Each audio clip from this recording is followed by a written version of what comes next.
Question 1. During an environmental audit of a manufacturing facility, in compliance with the European Union's Industrial Emissions Directive, WIDE, a specific nonconformity related to wastewater discharge limits is identified by an audit team member. This finding requires detailed technical understanding of chemical oxygen demand, COD analysis, and relevant permit parameters. Considering the roles defined by ISO 14012, 1996 guidelines for environmental auditing qualification criteria for environmental auditors, which party bears the primary responsibility for the technical accuracy of this particular wastewater discharge nonconformity finding? Option A, the environmental regulatory body that issued the IED permit. Option B, the auditee's environmental manager, who is responsible for all operational data. Option C, the individual auditor who identified and documented the specific nonconformity subject to lead auditor review. Option D, the lead auditor, solely responsible for all technical findings regardless of who identified them. Correct answer is C, the individual auditor who identified and documented the specific nonconformity subject to lead auditor review. Explanation: the lead auditor's primary responsibility is to ensure the audit is conducted effectively and efficiently, adhering to the audit plan and relevant standards like ISO 14012. This includes assigning roles to team members, managing the audit process, communicating with auditee management, and preparing the final audit report. While all auditors are responsible for gathering evidence and reporting findings, the lead auditor has overarching management and communication duties. The auditee organization is responsible for providing access to information and personnel, and for implementing corrective actions. The individual auditor's role is to perform specific audit tasks assigned by the lead auditor, such as interviewing personnel, reviewing documents, and observing practices within their assigned area. Therefore, the statement that the lead auditor is solely responsible for the technical accuracy of all audit findings, irrespective of the team members' contributions, is an oversimplification. The lead auditor is accountable for the overall report's integrity, which implicitly relies on the quality of evidence and analysis provided by the entire audit team. However, the responsibility for the technical accuracy of specific findings rests with the auditor who gathered and analyzed that particular evidence, under the lead auditor's guidance and review. The lead auditor synthesizes these findings, but the initial technical validation is a team effort. The question focuses on the distribution of responsibility for technical accuracy.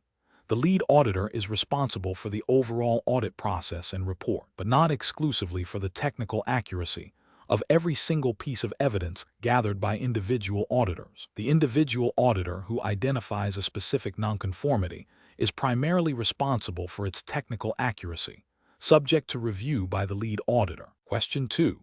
During an environmental audit of a manufacturing facility that produces specialized ceramic components, the audit team identifies an emission of fine particulate matter from a kiln. The emission levels, while exceeding the facility's internal target for air quality, are below the legally mandated emission limits set by the National Environmental Protection Agency. The particulate matter is primarily composed of inert ceramic dust. The receiving environment is a moderately populated urban area with average air quality, and there are no designated sensitive ecological zones or protected areas in the immediate vicinity.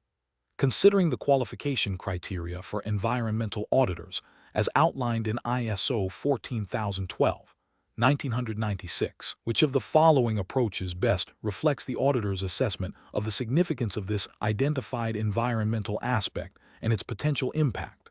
Option A, primarily focus on the fact that the emission is below legal limits, deeming it insignificant regardless of internal targets or potential for cumulative effects. Option B, evaluate the impact's significance based on its deviation from internal targets, the inert nature of the emitted substance, the absence of direct regulatory noncompliance, and the moderate sensitivity of the receiving urban environment. Option C, assign high significance solely because the emission is a particulate matter, irrespective of its composition, magnitude, or the characteristics of the receiving environment. Option D, prioritize the facility's internal targets as the sole determinant of significance, ignoring the legal compliance status and the characteristics of the local environment. The correct answer is B. Evaluate the impact's significance based on its deviation from internal targets, the inert nature of the emitted substance, the absence of direct regulatory noncompliance, and the moderate sensitivity of the receiving urban environment.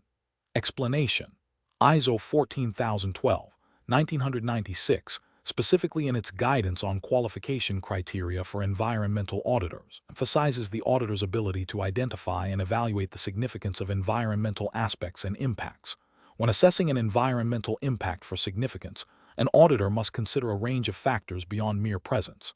These factors include the magnitude of the impact, its geographical extent, the duration of its effects, the reversibility or irreversibility of the damage, the sensitivity of the receiving environment, e.g., presence of endangered species, proximity to protected areas, the potential for cumulative effects when combined with other impacts, and any legal or regulatory implications. For instance, a minor spill of a non-toxic substance might be considered insignificant if it is contained within the facility's boundaries, rapidly cleaned up, and has no discernible long-term effect on the local ecosystem or human health. Conversely, a seemingly small, continuous release of a persistent pollutant into a sensitive aquatic environment could be deemed highly significant due to its potential for bioaccumulation, long-term ecological damage, and violation of water quality standards. The auditor's judgment in determining significance is crucial for prioritizing audit findings and recommending appropriate corrective actions. This involves understanding the context of the organization's operations, its environmental policy, and applicable environmental legislation. The standard does not prescribe a rigid quantitative formula for significance, but rather a qualitative and context-dependent assessment framework. Question 3. An environmental auditor is assessing a manufacturing plant's compliance with its environmental management system following a recent minor solvent spill. The auditor has reviewed the incident report, inspected the containment area, and is now speaking with the site's environmental health and safety officer who oversaw the immediate cleanup. Which type of audit evidence in this context is most critical for validating the effectiveness of the immediate procedural response to the spill? Option A. Corroborative evidence from internal communication logs between the operations team during the spill event. Option B. Observation evidence of the current condition of the spill containment infrastructure. Option C. Interview evidence from the environmental health and safety officer regarding their actions and decision-making during the incident. Option D. Documentary evidence from the plant's waste manifest system for disposed contaminated materials. Correct answer is C. Interview evidence from the environmental health and safety officer regarding their actions and decision-making during the incident. Explanation: the scenario describes an environmental audit of a chemical manufacturing facility that recently experienced a minor spill of a solvent. The auditor is reviewing documentation related to the spill response and interviewing personnel involved. ISO 14012, 1996, which provides qualification criteria for environmental auditors, emphasizes the importance of obtaining sufficient and appropriate audit evidence to support findings. Audit evidence can take various forms, including records, e.g., maintenance logs, spill reports, training records, observations, e.g., witnessing waste segregation practices, observing the condition of secondary containment, and interviews, e.g., questioning operators about emergency procedures, interviewing management about environmental policy implementation. In this specific case, while the written spill report, a record, and the auditor's observation of the containment area are crucial, direct testimony from the personnel who managed the immediate response to the spill provides insight into the effectiveness and adherence to established procedures. This direct account, obtained through interviews, can corroborate or contradict information found in records and observations, offering a more comprehensive understanding of the event and the organization's response capabilities. Therefore, the interview evidence is particularly vital for validating the procedural aspects of the spill management. Question 4. A prospective environmental auditor, Alara Vance, has earned a Bachelor of Science degree in geology with a minor in ecology.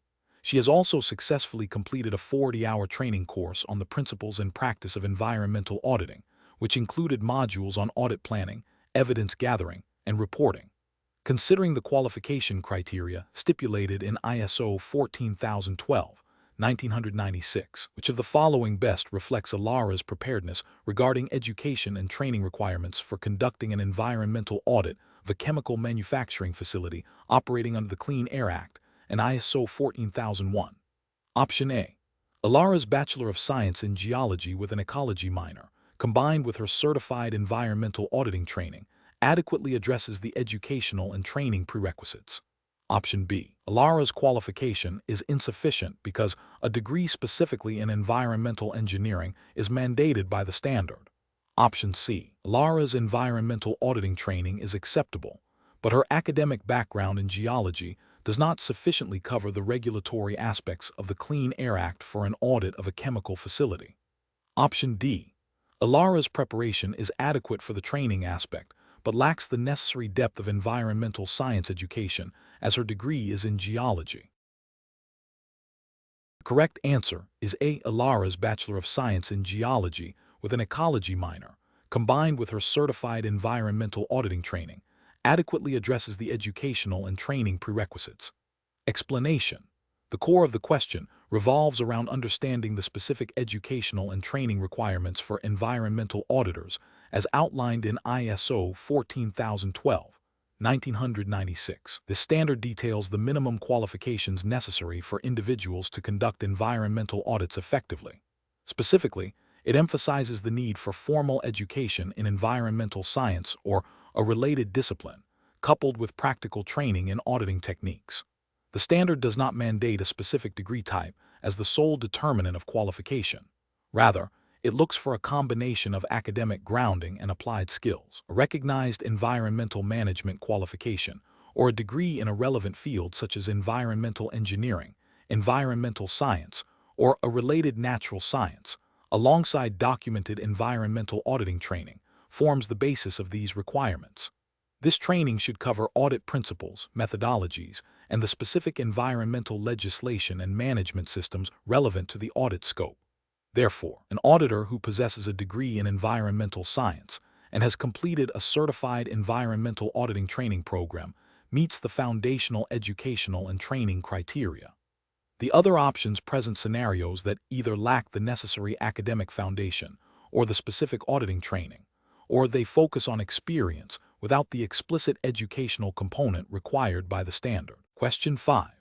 An environmental auditor, operating under the principles outlined in ISO 14012, 1996 for auditor qualification, is reviewing a facility's response to a nonconformity identified during a previous audit regarding the uncontrolled discharge of processed wastewater into a local river, a violation of the Clean Water Act. The facility implemented a new filtration system and revised its wastewater treatment procedures.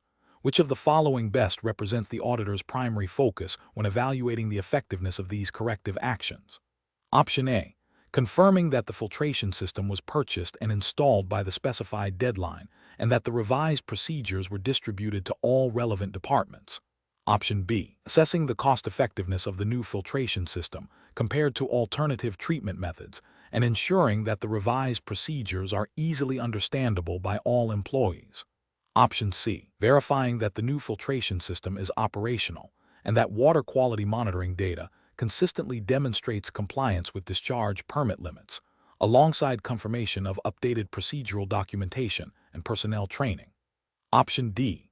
Documenting the immediate cessation of the uncontrolled discharge upon implementation of the filtration system and noting the facility's commitment to environmental compliance in its public relations materials. The correct answer is C. Verifying that the new filtration system is operational and that water quality monitoring data consistently demonstrates compliance with discharge permit limits, alongside confirmation of updated procedural documentation and personnel training. Explanation. ISO 14012, 1996, while superseded by ISO 19011, provided foundational principles for environmental auditor qualifications. When evaluating the effectiveness of corrective actions, an auditor must go beyond mere implementation. The core principle is to determine if the root cause of the nonconformity has been addressed and if the action taken prevents recurrence. This involves verifying that the corrective action has been fully implemented, that it is achieving the intended environmental benefit, and that it has not introduced new environmental risks or nonconformities. For instance, if a nonconformity was identified due to improper storage of hazardous waste leading to soil contamination, a corrective action might involve installing secondary containment.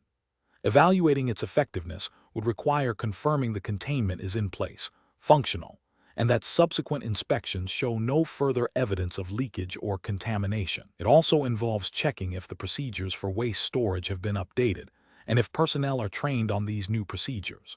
The auditor looks for objective evidence that the system is now robust enough to prevent a recurrence of the original issue. This goes beyond simply checking a box on a form.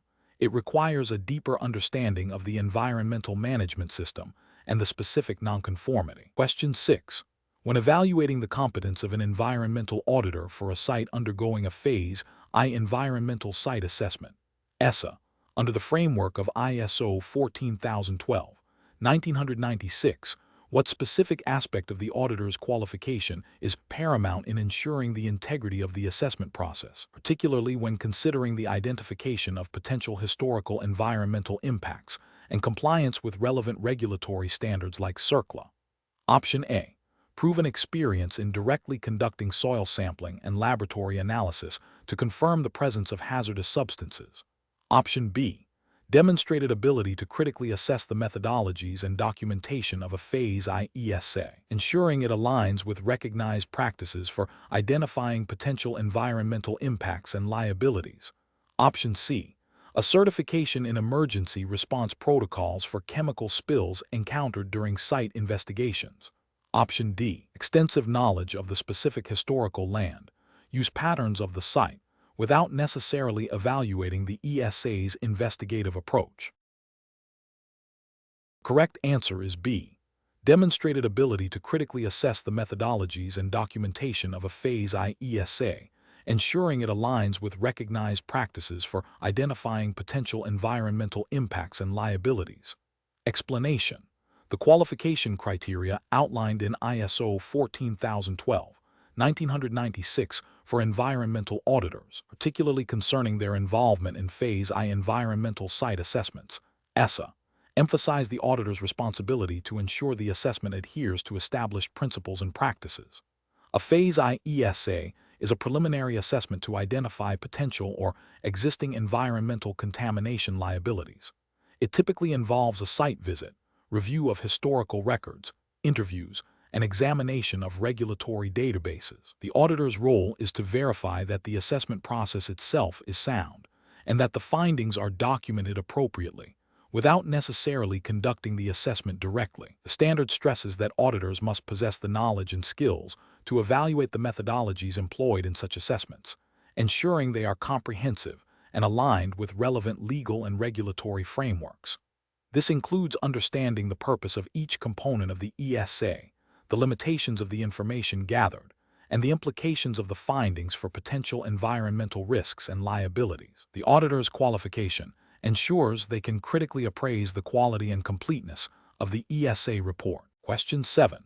An environmental auditor is evaluating the compliance of a manufacturing facility with its air emission permits, which are mandated under national environmental protection legislation. The facility operates several distinct processes, each with specific emission limits and monitoring frequencies detailed in its integrated permit. During the audit, the auditor discovers that while the facility has a system for monitoring emissions, the frequency of monitoring for one particular volatile organic compound, VOC, stream is less than what is explicitly required by the permit for that specific process. The auditor also notes that the facility's internal environmental policy, while comprehensive, does not specifically detail the permit's monitoring frequency requirements for this VOC stream, although it generally references compliance with all permit conditions. Considering the qualification criteria for environmental auditors as outlined in ISO 14012, 1996, which aspect of the auditor's demonstrated competence is most directly challenged by this finding in relation to permitting requirements? Option A. The auditor's ability to verify that the organization has identified and is complying with all applicable environmental permits and their specific conditions. Option B. The auditor's capacity to assess the overall environmental policy of the organization for its comprehensiveness and alignment with international standards. Option C. The auditor's knowledge of the historical development of environmental permitting processes in the relevant jurisdiction. Option D. The auditor's skill in recommending improvements to the organization's process technology to reduce overall emissions. The correct answer is A. The auditor's ability to verify that the organization has identified and is complying with all applicable environmental permits and their specific conditions. Explanation: the core of qualifying an environmental auditor under ISO 14012-1996, particularly concerning permitting requirements, lies in demonstrating a thorough understanding of the regulatory landscape and the auditor's role within it. An auditor must be able to identify and interpret the relevant environmental legislation and permits applicable to the organization being audited.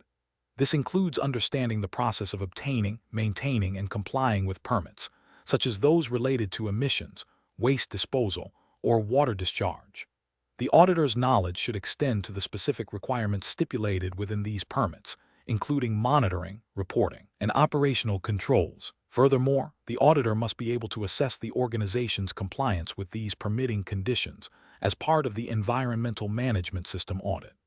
This involves evaluating whether the organization has identified all necessary permits, applied for them correctly, and is adhering to their stipulated limits and conditions. The ability to trace the link between permit requirements and the organization's operational practices and documented procedures is crucial. Therefore, an auditor's qualification in this area hinges on their practical experience and demonstrated competence in navigating and evaluating the complex interplay between environmental regulations, permitting processes, and an auditee's environmental performance. The emphasis is on the auditor's ability to critically assess the adequacy and effectiveness of the organization's systems for managing its permitting obligations, rather than merely listing types of permits. Question 8. When assessing the effectiveness of an organization's environmental management system, EMS, management review process, which of the following would an auditor qualified under ISO 14012-1996 most critically evaluate to determine if the review is fulfilling its intended purpose of driving continual improvement? Option A. The frequency with which the top management team convenes to discuss environmental performance indicators, irrespective of documented outcomes. Option B. The extent to which external environmental consultants are involved in preparing the management review agenda and supporting materials. Option C. The inclusion of detailed historical environmental data from previous years within the management review documentation, even if not directly linked to current performance issues. Option D. The systematic implementation and follow-up of decisions and actions arising from the review to address identified nonconformities and opportunities for enhancement. Correct answer is D. The systematic implementation and follow-up of decisions and actions arising from the review to address identified nonconformities and opportunities for enhancement. Explanation: the management review process within an environmental management system, EMS, is a critical element for ensuring its continuing suitability, adequacy, and effectiveness. ISO 14012-1996, while providing guidelines for auditor qualification, implicitly supports the principles of robust EMS management by outlining the competencies required for auditors to effectively assess such systems. When auditing the management review process, an auditor must evaluate whether the review considers inputs such as audit results, the performance of the EMS, feedback from interested parties, changes in environmental legislation, and opportunities for improvement. The output of the management review should include decisions and actions related to the EMS's objectives, policy, and other elements of the system. A key aspect of auditing this process is to determine if the review leads to concrete actions and improvements, rather than being a superficial exercise. The effectiveness of the management review is directly linked to its ability to drive continual improvement of the EMS. Therefore, an auditor assessing this process would look for evidence that the review outcomes are systematically implemented and monitored, ensuring that the EMS remains aligned with the organization's environmental policy and objectives, and that it responds to changing internal and external conditions, including regulatory compliance. The focus is on the proactive identification and resolution of potential issues and the enhancement of environmental performance. Question 9. Considering the principles outlined in ISO 14012-1996 for qualifying environmental auditors, what fundamental knowledge area is essential for an auditor tasked with evaluating an organization's carbon footprint reporting, even though the standard predates widespread detailed carbon accounting protocols? Option A. Understanding the principles of greenhouse gas accounting and relevant emission factor databases. Option B. Expertise in advanced climate modeling techniques and atmospheric science. Option C. Proficiency in developing marketing strategies for carbon-neutral products. Option D. In-depth knowledge of international trade agreements related to carbon credits. Correct answer is A. Understanding the principles of greenhouse gas accounting and relevant emission factor databases. Explanation. The qualification criteria for environmental auditors under ISO 14012-1996 are designed to ensure competence in conducting environmental audits. While the standard itself does not directly mandate specific carbon footprinting methodologies, an auditor's understanding of relevant environmental regulations and scientific principles is crucial. In the context of carbon footprinting, which is a measure of greenhouse gas emissions, an auditor must be able to assess the organization's processes and data collection methods for accuracy and completeness. This includes understanding the scope of emissions, Scope 1, 2, and 3, the use of appropriate emission factors, and the application of recognized calculation protocols. For instance, if an organization claims to have reduced its carbon footprint by switching to renewable energy sources, the auditor would need to verify the procurement of these sources, the energy consumption data, and the associated emission factors used in the calculation. The auditor's role is to provide an independent assessment of the environmental management system and its performance, which implicitly includes the reliability of data used for environmental reporting, such as carbon footprints. Therefore, an auditor qualified under ISO 14012-1996 would need to possess knowledge of how carbon footprints are calculated and what constitutes reliable evidence for such calculations, even if the standard doesn't detail specific carbon footprinting calculation formulas. The focus remains on the auditor's ability to verify the environmental management system's effectiveness in controlling and reporting environmental aspects, including greenhouse gas emissions. Question 10. An environmental auditor, qualified according to ISO 14012-1996, is verifying corrective actions for a nonconformity related to improper hazardous waste segregation at a manufacturing facility. The facility has implemented a new color-coded bin system and conducted brief training for waste handlers. What is the most critical aspect the auditor must assess to confirm the effectiveness of these corrective actions in preventing recurrence, considering relevant environmental regulations like RCRA? Option A. A review of the financial expenditure for the new bins and training materials to ensure cost-effectiveness of the corrective action. Option B. Documentation of the initial nonconformity report and a signed statement from the facility manager confirming the corrective actions have been implemented. Option C. Confirmation that the new color-coded bins are visually distinct and that the training session was completed by all designated personnel, regardless of actual understanding. Option D. Evidence that the new segregation procedures are consistently followed and that the root cause of the previous improper segregation has been addressed through sustained operational controls and personnel competency. The correct answer is D. Evidence that the new segregation procedures are consistently followed and that the root cause of the previous improper segregation has been addressed through sustained operational controls and personnel competency. Explanation. The verification of corrective actions following an environmental audit, as per the principles outlined in ISO 14012-1996, necessitates a systematic approach to confirm that the identified nonconformities have been effectively addressed and that the root causes have been mitigated to prevent recurrence. This process involves more than simply observing that a change has been made. It requires evidence that the change is sustainable and has achieved the intended environmental improvement. For an auditor qualified under ISO 14012, this means assessing the effectiveness of the implemented actions against the original audit findings and the organization's environmental policy and objectives. This assessment would typically involve reviewing documented evidence such as updated procedures, training records, monitoring data, and performance reports. Furthermore, it would include interviews with relevant personnel to understand the practical implementation and impact of the corrective actions. The ultimate goal is to confirm that the corrective action has not only rectified the immediate issue, but has also led to a lasting improvement in the environmental management system, thereby reinforcing the system's integrity and compliance with relevant environmental legislation, such as the Clean Water Act or the Resource Conservation and Recovery Act, depending on the audit scope. The auditor must be able to discern between superficial changes and genuine systemic improvements. Question 11. Considering the foundational principles outlined in ISO 14012, 1996 for qualifying environmental auditors, which combination of educational background, professional experience, and specific auditor training best aligns with the standard's intent to ensure competent and credible auditing? Option A. A bachelor's degree in any field, 5 years of experience in financial auditing, and completion of a 10-day lead auditor course focused on quality management systems. Option B.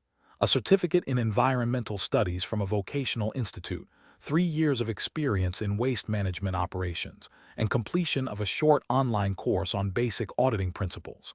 Option C. A bachelor's degree in a science or engineering discipline, a minimum of 4 years of relevant professional work experience in environmental management or compliance, and completion of at least 20 days of formal auditor training covering auditing methodologies and environmental regulations. Option D. A master's degree in business administration with a specialization in sustainability, 2 years of general management experience, and attendance at a 1-week environmental awareness seminar. The correct answer is C. A bachelor's degree in a science or engineering discipline, a minimum of 4 years of relevant professional work experience in environmental management or compliance, and completion of at least 20 days of formal auditor training covering auditing methodologies and environmental regulations. Explanation. ISO 14012, 1996 establishes qualification criteria for environmental auditors. The standard emphasizes that auditors should possess a combination of education, work experience, and auditor training. Specifically, it outlines a minimum requirement for a bachelor's degree in a relevant field or an equivalent level of education. This is complemented by a minimum of 4 years of relevant professional experience, which can include work in environmental science, engineering, management, or auditing. A crucial component is at least 20 days of auditor training, which must cover auditing principles, techniques, and the management of audit programs. The standard also suggests that auditors should demonstrate competence in areas such as environmental legislation and management systems. The purpose of these criteria is to ensure that environmental auditors are sufficiently knowledgeable and skilled to conduct audits effectively and impartially, contributing to the credibility and reliability of environmental management systems. The requirement for a bachelor's degree or equivalent signifies a foundational academic understanding. The professional experience provides practical application of environmental principles and an understanding of real-world challenges. The dedicated auditor training ensures proficiency in the auditing process itself, including planning, conducting, reporting, and following up on audit findings. This multifaceted approach ensures that an auditor is well equipped to assess an organization's environmental performance and compliance. Question 12. Consider a scenario where an environmental auditor, previously engaged by a manufacturing firm for a detailed risk assessment of its chemical storage facilities 6 months prior, is now assigned to conduct a full environmental management system audit for the same firm. The previous engagement involved recommending specific improvements to containment systems, some of which are still in the implementation phase. What is the most critical consideration regarding objectivity and impartiality for this auditor, as per the principles of ISO 14012, 1996? Option A. The auditor must disclose their prior consultancy role and assess whether any residual influence or perceived bias exists that could affect the impartiality of the current audit, potentially leading to recusal if necessary. Option B. The auditor can proceed with the audit if they believe their professional judgment remains unaffected by the previous consultancy, as ISO 14012, 1996 primarily addresses direct financial stakes. Option C. The auditor should inform the auditee that their prior involvement might lead to a more lenient assessment, given their familiarity with the company's challenges. Option D. The auditor should focus solely on the current audit scope and ignore any prior involvement, as the audit criteria are distinct from the previous consultancy work. Correct answer is A. The auditor must disclose their prior consultancy role and assess whether any residual influence or perceived bias exists that could affect the impartiality of the current audit, potentially leading to recusal if necessary.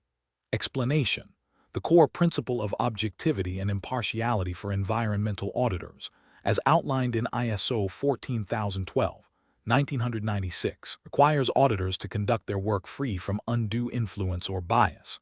This means avoiding situations where personal relationships, financial interests, or professional affiliations could compromise the integrity of the audit findings. For instance, an auditor who has recently provided consultancy services to a company being audited, or who has a close personal friendship with a key manager within that company, would face a significant conflict of interest. Such a situation could lead to an auditor being hesitant to report nonconformities or to downplay their severity, thereby undermining the audit's credibility and the auditor's professional standing. Maintaining objectivity involves a conscious effort to present findings factually and without prejudice, regardless of any external pressures or personal connections. It is about adhering to established audit procedures and criteria, ensuring that the audit process is fair and equitable for all parties involved, and that the final report accurately reflects the environmental management system's performance against the audit scope and criteria. This commitment to impartiality is fundamental to the trust placed in environmental auditors and the value of their independent assessments, especially when considering regulatory compliance or voluntary certification against standards like ISO 14001. Question 13. An environmental auditor, qualified under ISO 14012, 1996, is tasked with reviewing the environmental performance section of a multinational corporation's latest corporate social responsibility (CSR) report. This report details the company's efforts in reducing greenhouse gas emissions and improving waste management practices, referencing several national environmental protection acts. Specific competency, as implied by the guidelines in ISO 14012, 1996, is most critical for the auditor to effectively validate the accuracy and credibility of the reported environmental performance data in relation to the company's legal obligations. Option A. The auditor's experience in developing marketing strategies for corporate sustainability initiatives to enhance public perception. Option B. The auditor's familiarity with various international accounting standards for financial reporting, unrelated to environmental performance. Option C. The auditor's demonstrated knowledge of the specific national environmental protection acts cited in the report and the ability to assess the company's compliance with them. Option D. The auditor's proficiency in utilizing advanced data visualization software to present complex environmental metrics in an easily digestible format for stakeholders. The correct answer is C. The auditor's demonstrated knowledge of the specific national environmental protection acts cited in the report and the ability to assess the company's compliance with them. Explanation: the question pertains to the qualifications of environmental auditors as outlined in ISO 14012, 1996, specifically concerning their ability to report on environmental performance within corporate social responsibility (CSR) reports. ISO 14012, 1996 emphasizes the auditor's competence in understanding and evaluating an organization's environmental management system and its performance. When reporting on environmental performance in CSR reports, an auditor must demonstrate a thorough understanding of the relevant legal and regulatory frameworks that govern environmental practices.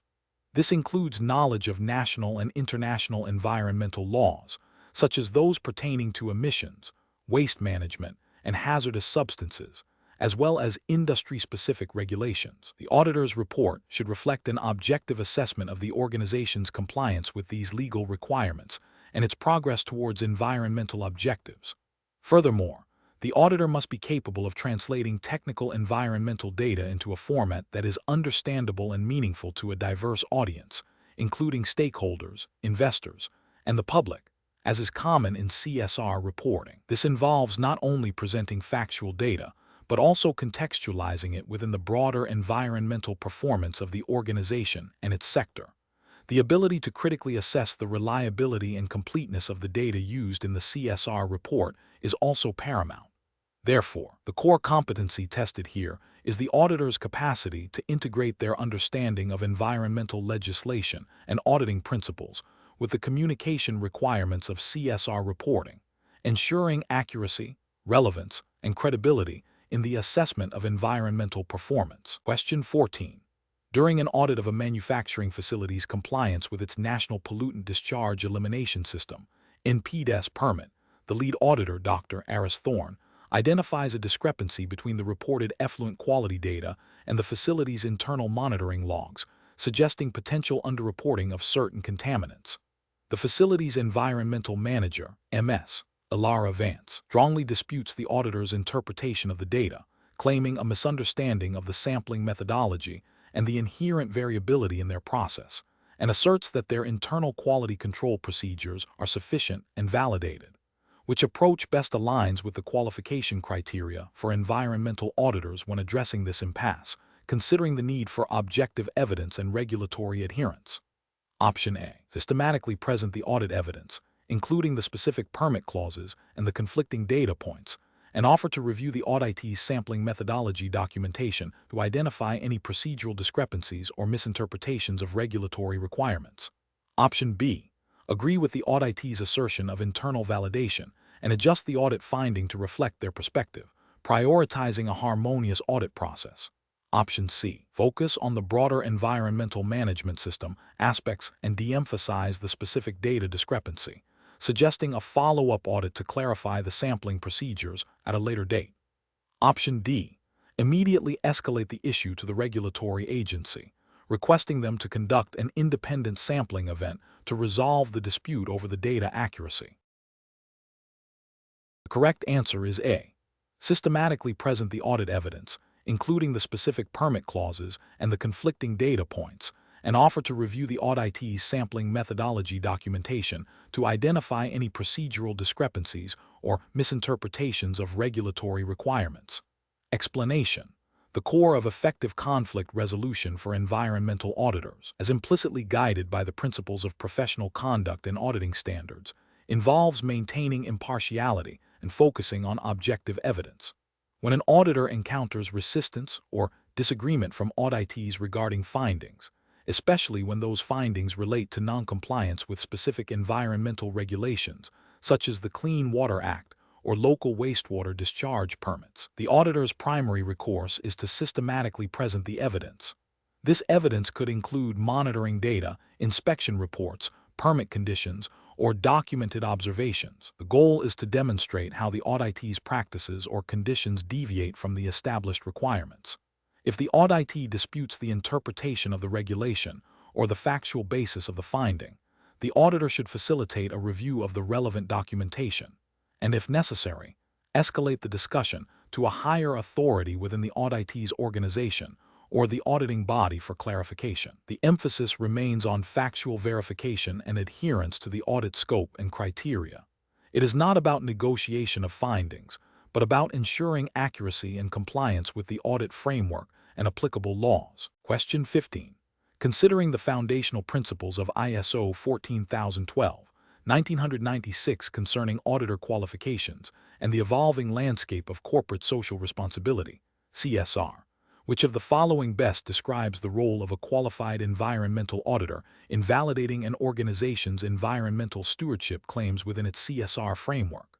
Option A. Solely verifying compliance with legally mandated environmental regulations, irrespective of the organization's broader CSR initiatives or public commitments. Option B.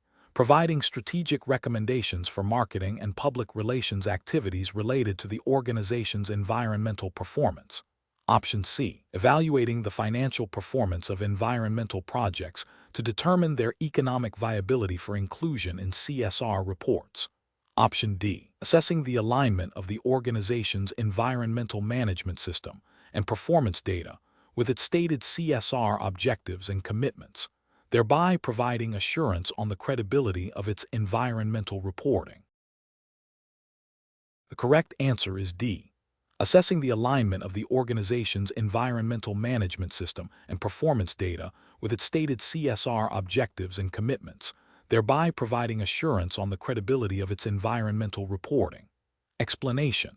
ISO 14012, 1996, while primarily focused on the qualification criteria for environmental auditors, implicitly supports the integration of environmental auditing into broader corporate social responsibility (CSR) programs by establishing the foundational competencies required for effective environmental performance evaluation. A key aspect of this integration involves ensuring that the auditor's expertise extends beyond mere compliance with environmental regulations to encompass the assessment of an organization's commitment to sustainable practices and its proactive management of environmental impacts, which are core tenets of CSR. For instance, an auditor qualified under ISO 14012 would possess the knowledge to evaluate how an organization's environmental management system, EMS, as audited, aligns with its stated CSR objectives.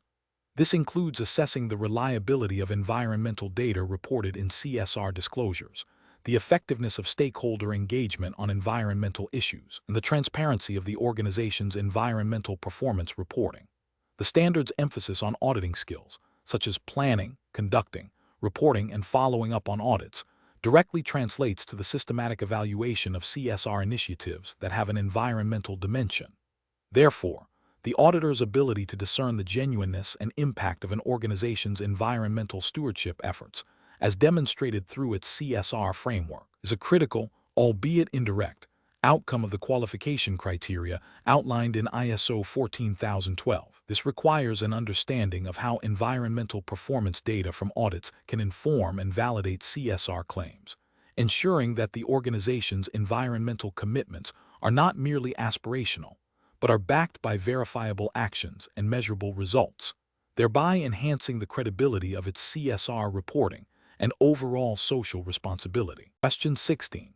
An environmental auditor is tasked with assessing a manufacturing facility that discharges wastewater into a river within a jurisdiction that has recently updated its water quality standards, introducing stricter permissible limits for certain heavy metals, and requiring advanced treatment technologies. Which of the following demonstrates the auditor's required competence in navigating this legal and regulatory framework according to ISO 14012, 1996?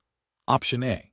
The auditor can correctly list the names of all national environmental protection agencies, but cannot articulate how their specific mandates affect the auditee's wastewater management practices.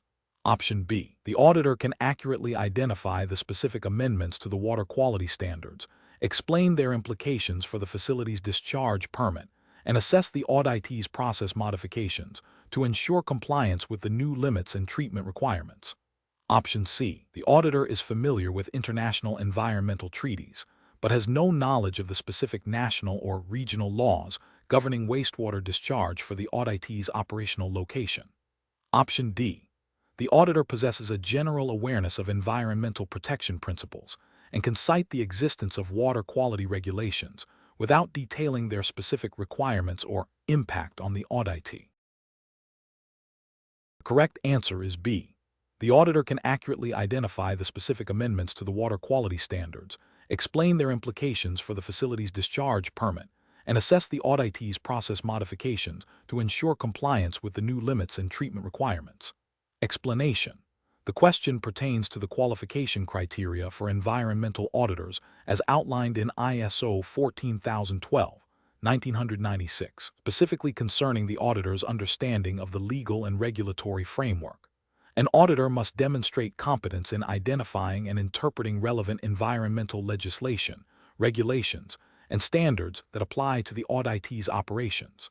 This includes national, regional, and local laws, as well as specific industry standards and permits. For instance, if a facility operates in the European Union, the auditor would need to understand directives such as the Industrial Emissions Directive, WIDE, or regulations like REACH, in addition to national transpositions of these laws.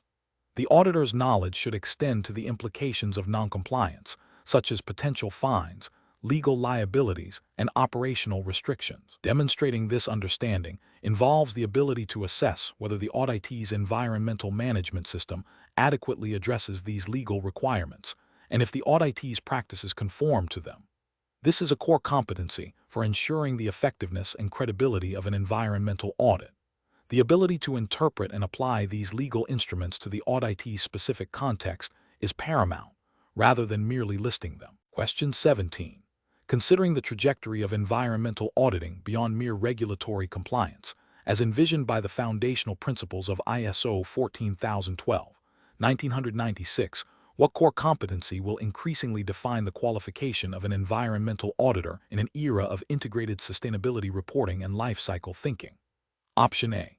Deep knowledge of specific national environmental statutes, such as the Toxic Substances Control Act (TSCA), and the ability to audit compliance with each clause.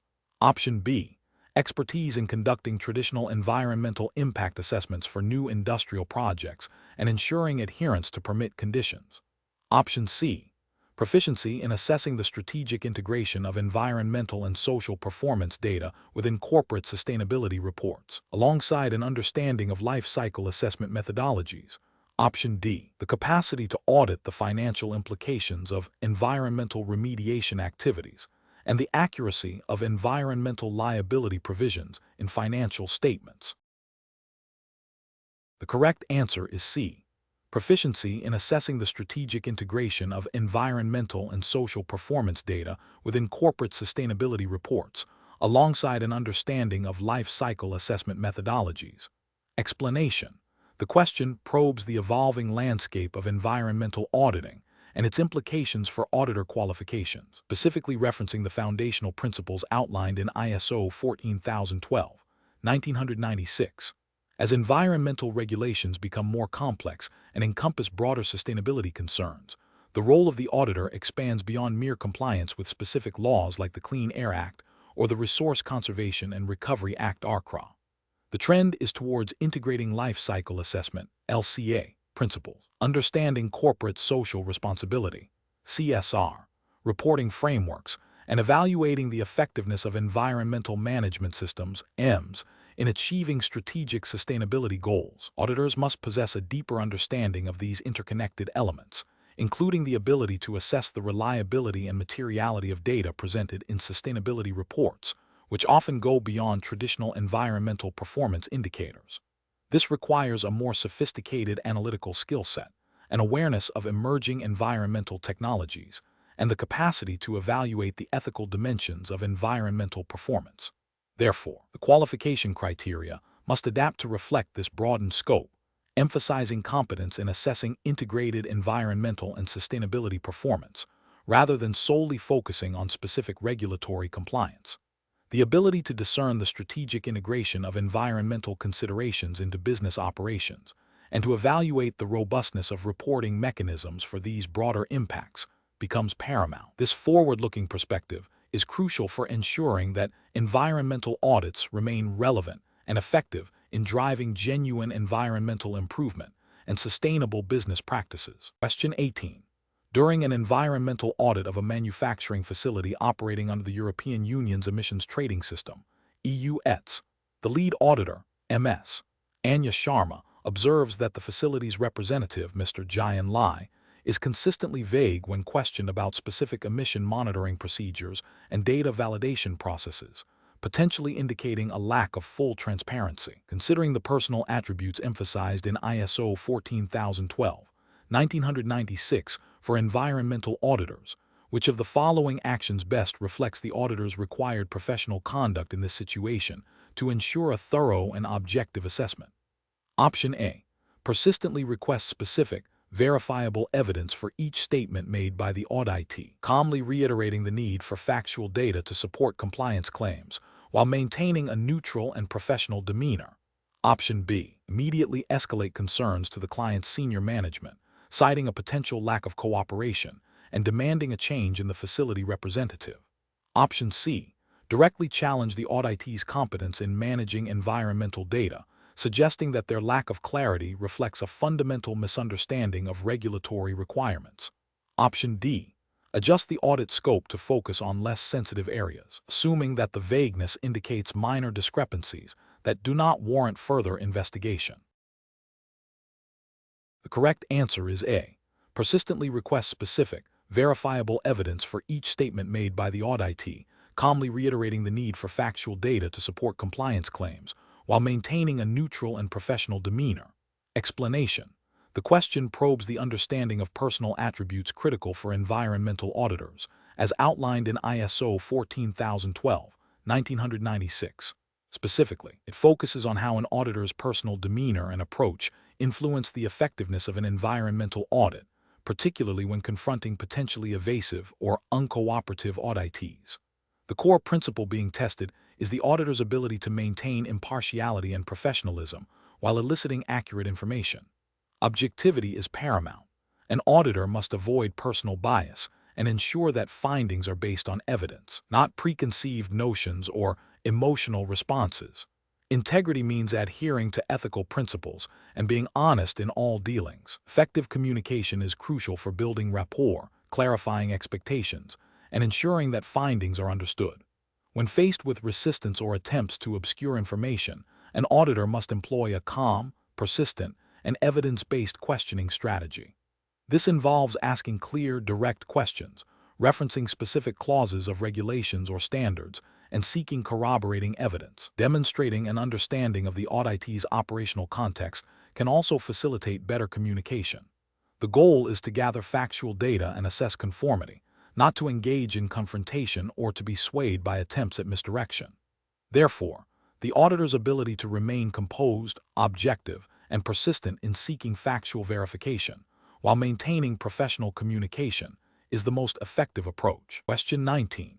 An environmental auditor seeking qualification under the principles outlined in ISO 14012, 1996 is reviewing an organization's environmental management system.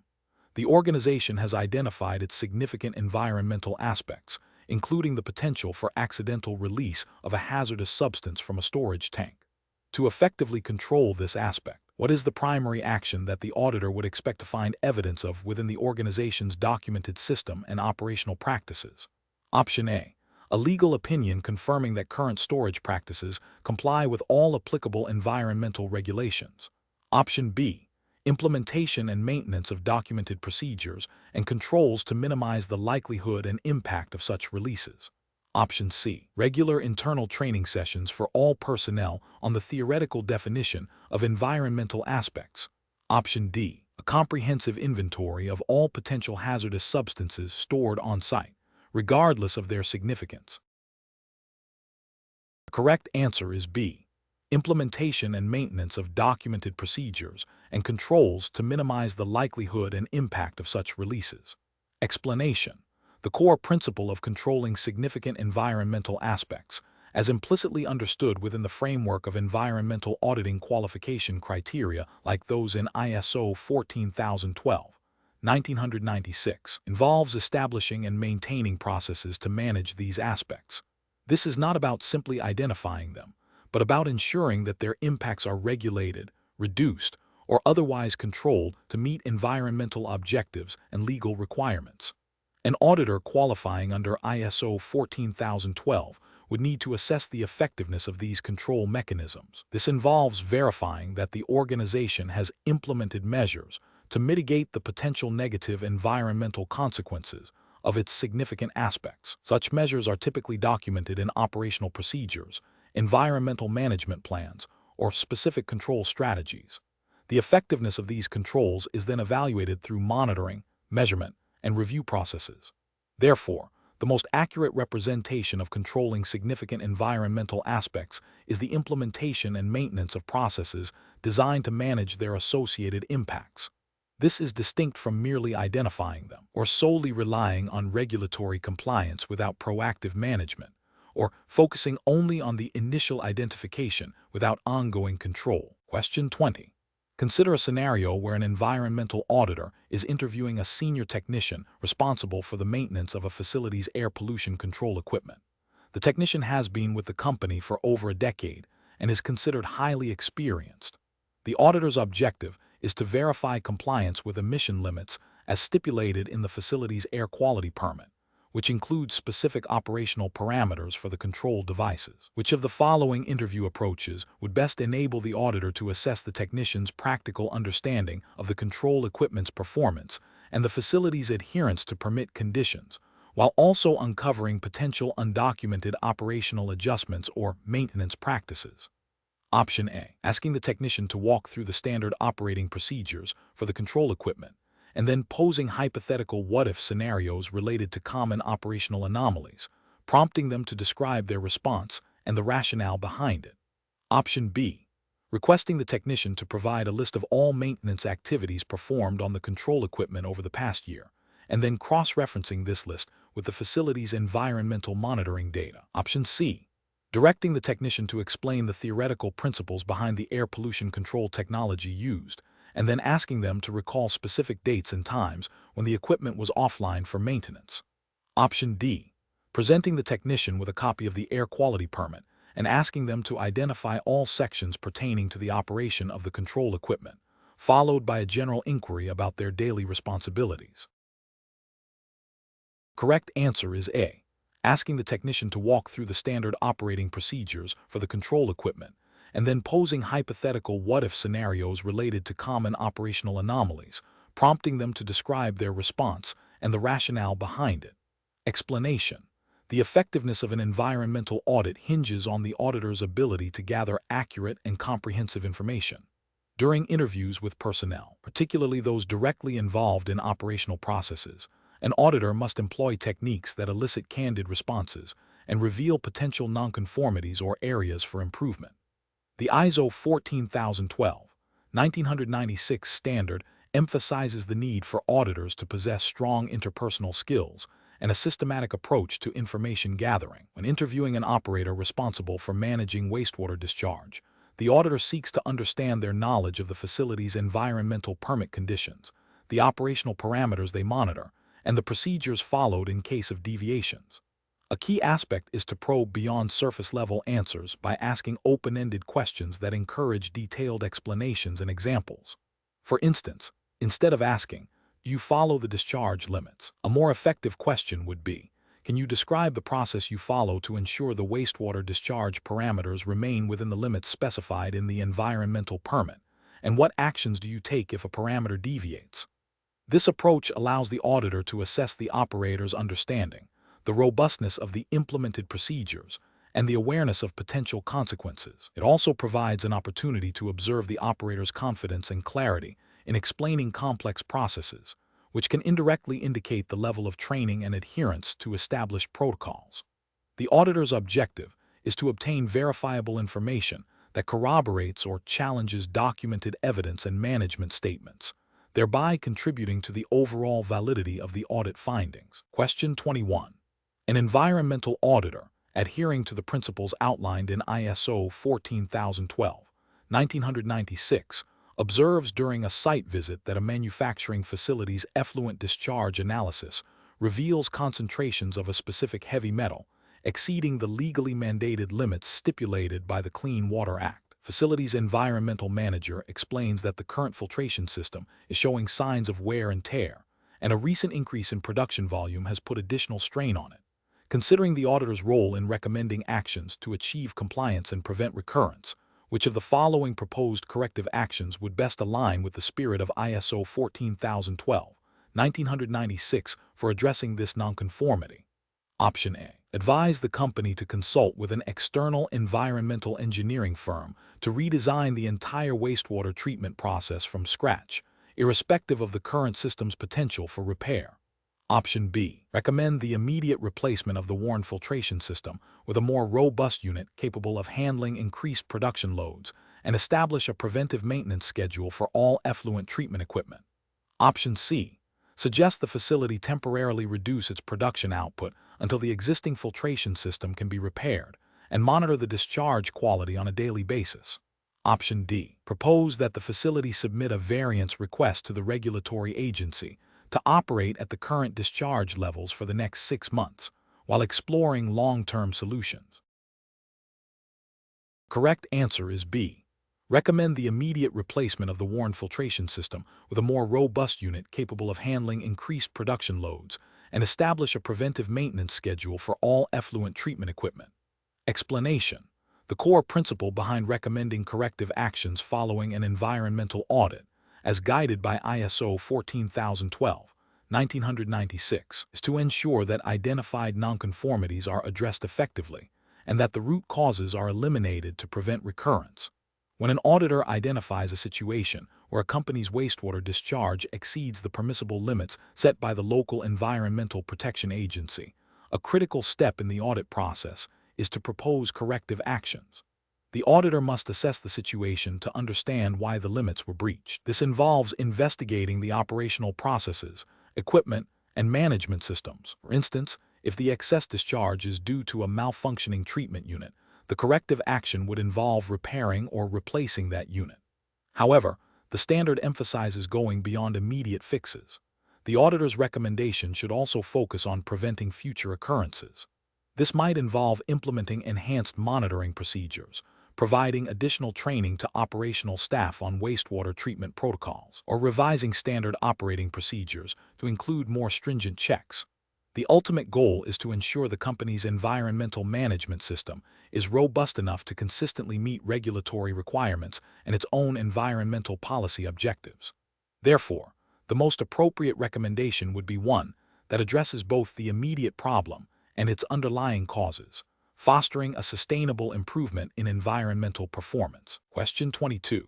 Considering the principles outlined in ISO 14012/1996 for qualifying environmental auditors, which combination of elements most accurately reflects the minimum requirements for a lead environmental auditor to effectively conduct an audit of a facility's compliance with national emission standards, such as the Clean Air Act in the United States or the Industrial Emissions Directive in the European Union? Option A.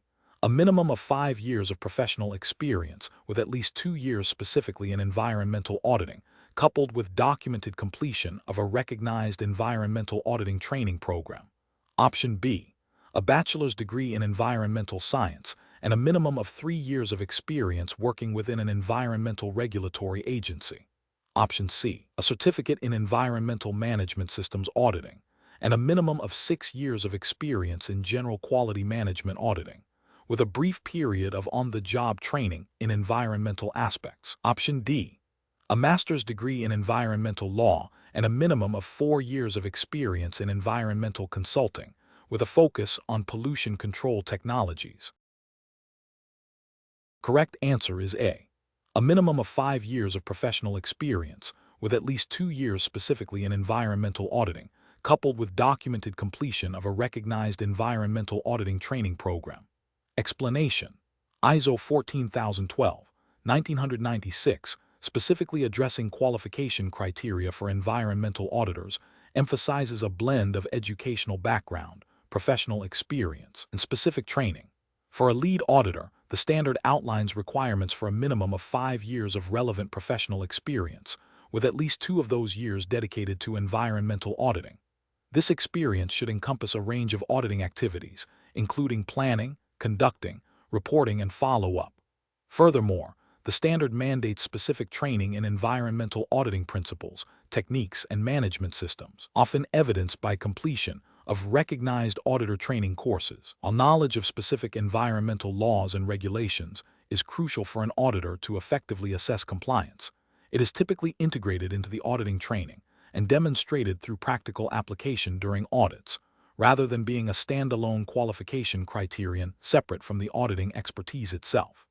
The ability to communicate effectively and maintain professional integrity are also core competencies, but the foundational qualification rests on the structured experience and training in auditing methodologies. Therefore, a combination of formal education, extensive practical experience in auditing, and specialized environmental auditing training forms the cornerstone of an environmental auditor's qualification, according to ISO 14012/1996. Question 23. Consider an environmental auditor who has been qualified according to ISO 14012/1996.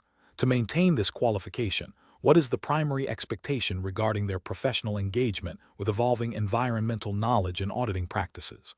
Option A. Demonstrating the completion of a new environmental management system certification course every 3 years.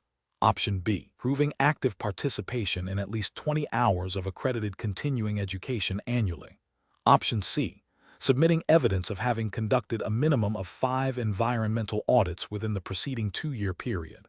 Option D. Presenting a portfolio of published articles or research papers on environmental compliance issues. correct answer is B.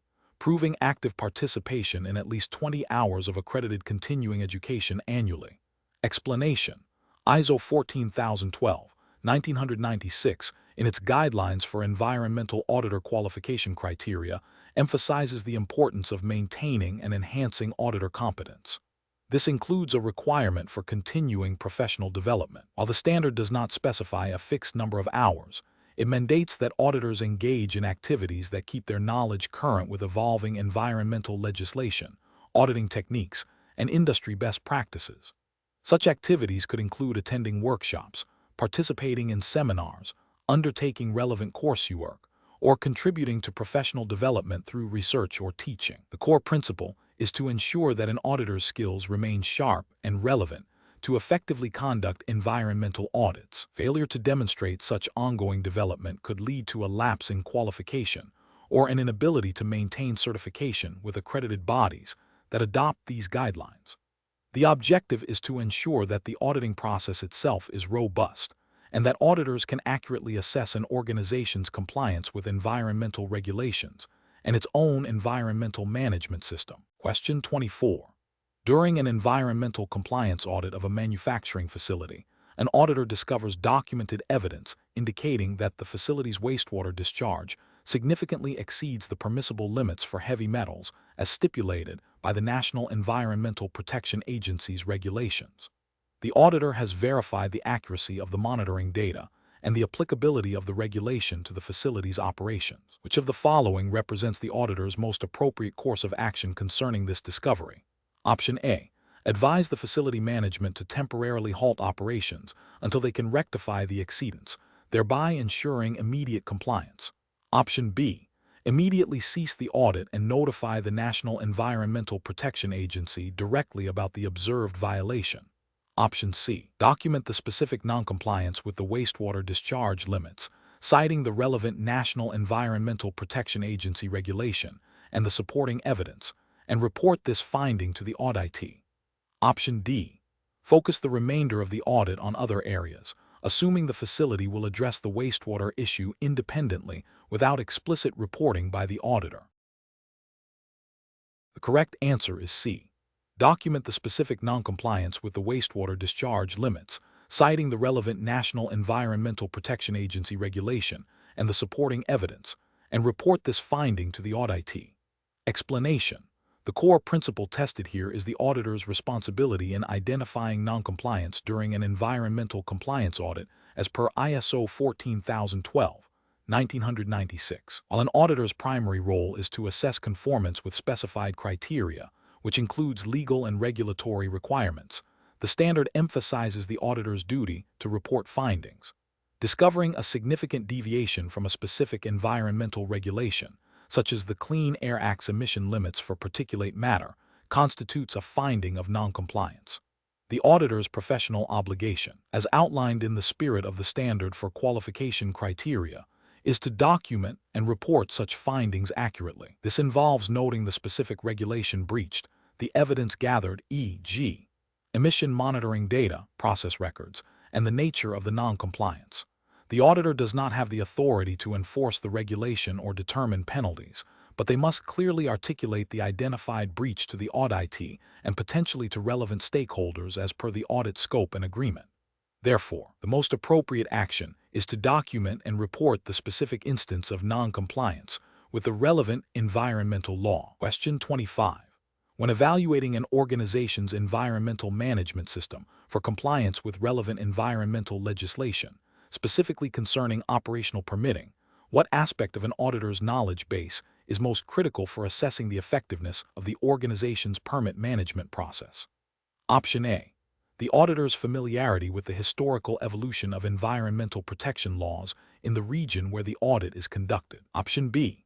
The auditor's ability to interpret the specific conditions and renewal timelines of all applicable environmental permits and licenses held by the organization. Option C. The auditor's proficiency in developing new environmental permits for organizations based on projected future operational changes. Option D. The auditor's understanding of the financial incentives available for organizations that exceed environmental permit requirements. The correct answer is B. The auditor's ability to interpret the specific conditions and renewal timelines of all applicable environmental permits and licenses held by the organization. Explanation: the qualification criteria for environmental auditors, as outlined in ISO 14012, 1996, emphasize a comprehensive understanding of environmental management systems and auditing principles. And considering an auditor's competence in relation to permitting requirements, the focus is on their ability to assess the organization's adherence to legally mandated environmental authorizations. This involves evaluating whether the organization has obtained all necessary permits for its operations, such as air emission permits, wastewater discharge permits, and waste management licenses, as stipulated by national and local environmental legislation. An auditor must be able to identify potential non-compliance by cross-referencing operational activities with permit conditions and regulatory frameworks. This includes understanding the process of obtaining permits, the typical conditions attached, and the implications of failing to secure or comply with them. The auditor's role is to verify that the organization has a systematic approach to managing its permitting obligations, ensuring that all relevant permits are identified, acquired, maintained, and that operational practices align with their stipulated limits and conditions. This is crucial for demonstrating environmental compliance and the effectiveness of the environmental management system. The question probes the auditor's capacity to integrate knowledge of legal and regulatory frameworks with the practicalities of operational permitting, a core competency for verifying compliance. Question 26. An environmental auditor, qualified under the criteria outlined in ISO 14012, 1996, is conducting an audit of a manufacturing facility. While reviewing the organization's waste management practices, the auditor notes the company is not currently addressing the potential environmental impact of novel chemical compounds used in its new product line, which are not yet subject to specific regulatory controls in the jurisdiction. According to the principles of auditor qualification for emerging environmental issues, which of the following actions best demonstrates the auditor's competence? Option A. Focusing solely on compliance with existing regulations regarding the disposal of general chemical waste, as the novel compounds are not explicitly mentioned. Option B. Inquiring about the company's process for identifying and assessing the potential environmental risks associated with these novel chemical compounds and their management strategies. Option C. Recommending the immediate cessation of using the novel chemical compounds until specific regulations are enacted. Option D. Suggesting the company wait for regulatory bodies to issue specific guidelines before implementing any proactive management measures for the novel compounds. The correct answer is B. Inquiring about the company's process for identifying and assessing the potential environmental risks associated with these novel chemical compounds and their management strategies. Explanation: the question probes an auditor's competency in addressing emerging environmental issues, a key aspect of ISO 14012, 1996, which emphasizes the need for auditors to stay abreast of evolving environmental science and regulatory landscapes. Emerging issues are those that are not yet widely recognized or regulated, but have the potential for significant environmental impact. An auditor qualified under ISO 14012, 1996, must demonstrate an understanding of the scientific basis, potential impacts, and relevant regulatory trends of these issues to effectively assess an organization's environmental management system. This involves not just knowledge of current legislation, but also foresight into future concerns. For instance, the proliferation of microplastics, the environmental impact of per- and polyfluoroalkyl substances, FOS, or the carbon footprint of digital technologies are examples of emerging issues. A competent auditor would be expected to inquire about an organization's awareness, risk assessment, and management strategies related to such nascent environmental challenges, even if they are not yet explicitly covered by existing national or international environmental laws. The ability to integrate this forward-looking perspective into the audit process is a hallmark of advanced auditor qualification, distinguishing it from simply checking compliance with current, established regulations. Question 27. An environmental auditor reviewing a chemical manufacturing facility's compliance with the Clean Air Act is presented with two sets of volatile organic compound (VOC) emission data. The first set, derived from continuous emissions monitoring systems, CEMS, at the stack, indicates readings consistently below the permitted limit. The second set, compiled from manual grab samples analyzed by an accredited third-party laboratory, shows occasional spikes that, when averaged over a month, also remain within the permitted limit but exhibit greater variability and a slight upward trend, which approach best aligns with the data collection and analysis principles for an environmental auditor qualifying under ISO 14012-1996 when evaluating the facility's overall VOC emission performance. Option A. Focus solely on the grab sample data, as the variability and upward trend suggest a potential issue that the CEMS might be masking, and investigate the CEMS calibration records for anomalies. Option B. Reconcile the data by averaging all readings from both CEMS and grab samples, then compare this overall average against the permitted limit to determine compliance. Option C. Prioritize the CEMS data due to its continuous nature and direct measurement, while acknowledging the grab sample data as supplementary evidence that requires further investigation into the sampling methodology and potential for bias. Option D. Disregard the grab sample data entirely, as the CEMS data is more sophisticated and directly reflects real-time emissions, thus representing the definitive measure of compliance. The correct answer is C. Prioritize the CEMS data due to its continuous nature and direct measurement, while acknowledging the grab sample data as supplementary evidence that requires further investigation into the sampling methodology and potential for bias. Explanation: the core principle of data collection and analysis for environmental auditors, as outlined by ISO 14012-1996, is to ensure the data gathered is relevant, accurate, and sufficient to support audit findings and conclusions. This involves a systematic approach to selecting data sources and employing appropriate analytical techniques. When faced with potentially conflicting or incomplete data, an auditor must exercise professional judgment to reconcile discrepancies and determine the most reliable information. This often means cross-referencing data from multiple sources, such as regulatory permits, internal monitoring records, operational logs, and interviews with personnel. The auditor's objective is to build a robust evidence base that can withstand scrutiny and accurately reflect the environmental performance of the audited entity against established criteria. The analysis phase is not merely about aggregation, but about discerning patterns, identifying trends, and evaluating compliance status. For instance, if emissions monitoring data from a facility shows a consistent upward trend, even if still within regulatory limits, an auditor would note this as a potential area for improvement or future concern, as it could indicate a degradation in control effectiveness. Similarly, if self-reported data from the auditee appears inconsistent with external observations or regulatory reporting, the auditor must investigate the reasons for this divergence, potentially by reviewing the auditee's internal data validation processes or sampling methodologies. The ultimate goal is to derive objective and verifiable conclusions. Question 28. A prospective environmental auditor seeking to qualify under ISO 14012-1996 for conducting audits of a manufacturing facility's environmental management system, which operates within the purview of the Clean Water Act and the Resource Conservation and Recovery Act, must demonstrate a specific blend of qualifications.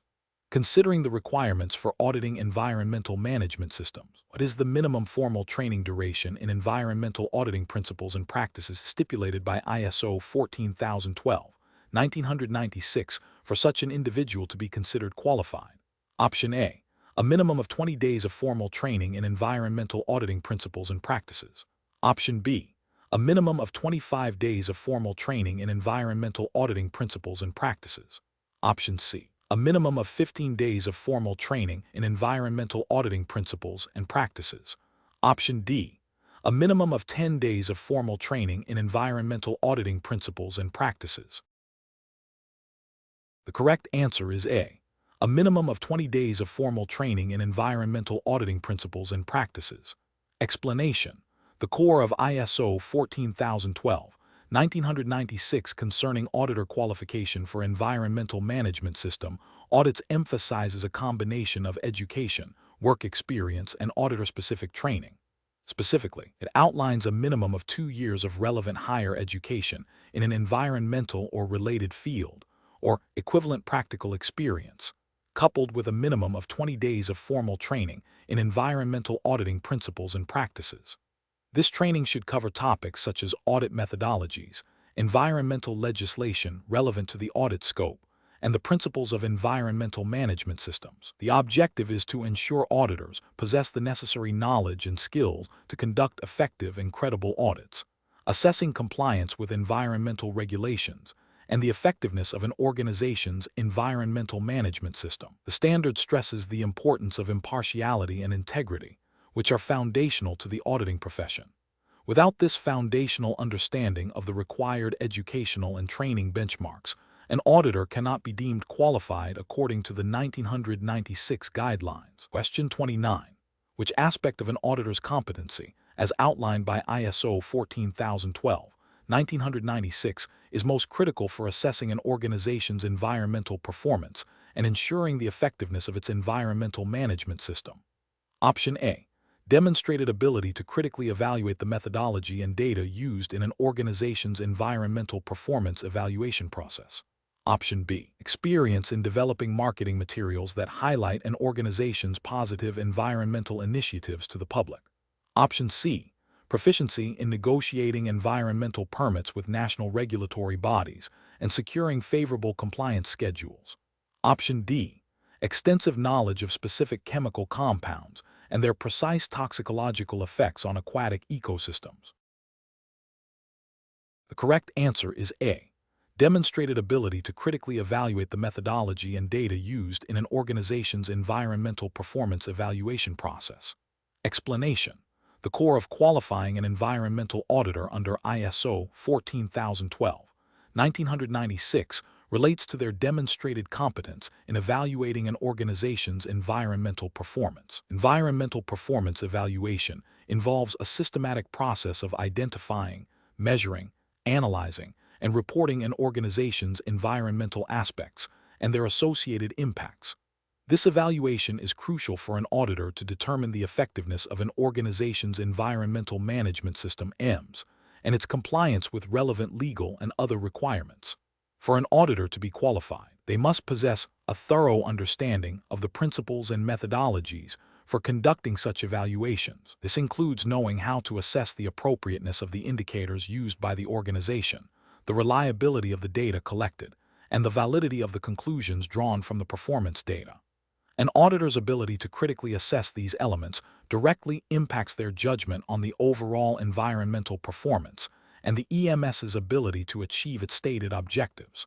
Therefore, the qualification criteria emphasize the auditor's practical experience and knowledge in conducting comprehensive environmental performance evaluations, ensuring they can provide credible assurance regarding an organization's environmental stewardship and compliance. This involves understanding how to interpret trends, benchmark performance against internal targets and external standards, and identify areas for continual improvement, all within the context of applicable environmental legislation and regulatory frameworks. Question 30.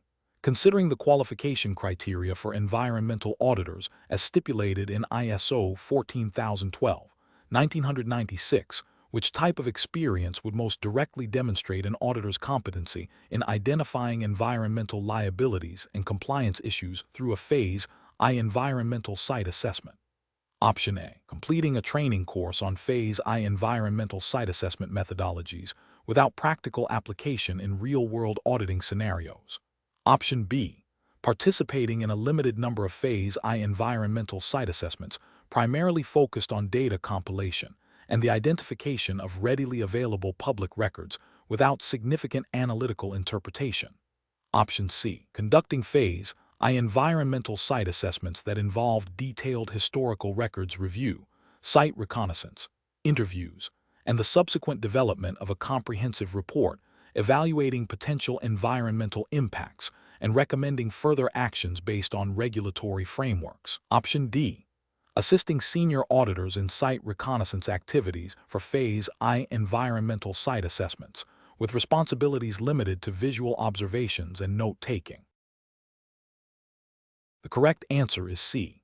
Conducting Phase I environmental site assessments that involve detailed historical records review, site reconnaissance, interviews, and the subsequent development of a comprehensive report evaluating potential environmental impacts and recommending further actions based on regulatory frameworks.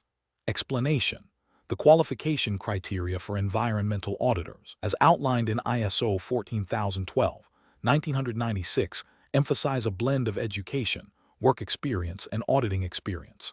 For a Phase I environmental site assessment, ESSA, to be considered a direct indicator of an auditor's capability in identifying environmental liabilities and compliance issues, it must demonstrate a comprehensive approach that goes beyond mere data collection. Specifically, ISO 14012/1996, while not directly detailing Phase I ESA methodology, implies that an auditor's experience should encompass the practical application of identifying potential environmental concerns. A Phase I ESA is a critical step in due diligence, aiming to identify recognized environmental conditions, REC, associated with a property. An auditor's experience with such assessments would be valuable if it involved not just reporting on historical land use, regulatory records, and site reconnaissance, but also the critical analysis of this information to form an opinion on the likelihood of contamination. This analytical component is key to demonstrating an auditor's ability to assess environmental risks, a core requirement for qualification.